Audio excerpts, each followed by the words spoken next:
appreciate all the work that you all are doing on that front.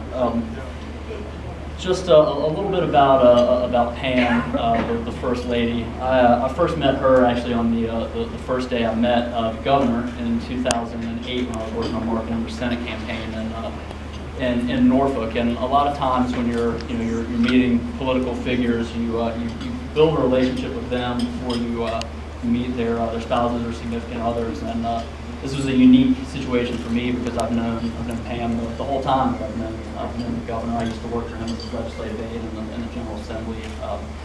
And I just have to say I respect Pam so much because she is someone who respects the same things I do as far as science, the environment. She's a science teacher in Hampton Roads, worked for Lynn River now, in conservation work in the Virginia Beach area, and really loves Chesapeake Bay and the outdoors in Virginia, but also understanding our important commitments to historic resources throughout the state. So.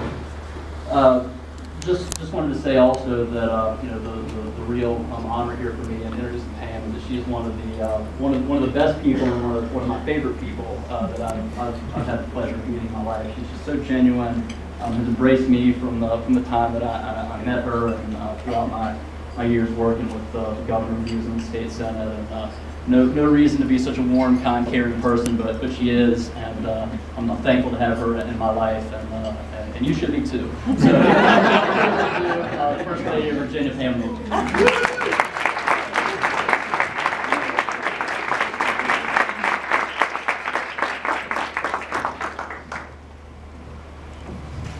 My goodness, what a lovely introduction, Matt. Thank you. You get a raise.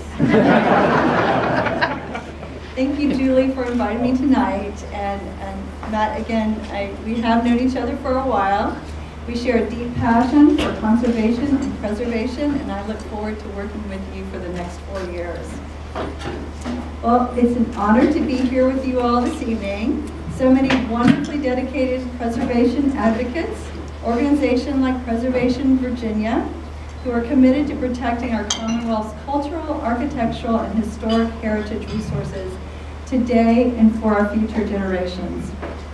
Thank you so much for the incredible work that you are doing, and congratulations on your many successes. Speaking of success, it gives me great pleasure to make a very special announcement this evening. This is really fun. This is like when I get to give out awards again. I'm learning 2 weeks into the job. This is a pretty nice job. So our announcement this evening, the Wilder School at VCU analyzed Virginia's Historic Rehabilitation Tax Credit Program. From its inception in 1997, $1.2 billion in tax credits have leveraged $4.5 billion in private investment.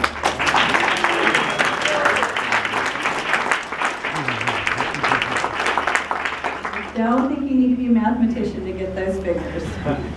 2 recent studies clearly demonstrated the sustained and substantial contribution that preservation makes to Virginia's economy with these great incentives. Now, as you may imagine, I have a pretty personal interest in the repurposing and recycling of old buildings, as I now live in one. The oldest continuously lived-in governor's mansion in the continuous United States, 1813. Pretty impressive, right? What a privilege it is to be the current caretaker of this precious treasure, and I have a little confession to make. Don't tell anyone. I'm actually a Texan by birth, but I'm very, very proud to adopt Virginia as my home. The incredible richness of the history and the diversity here means so much to me.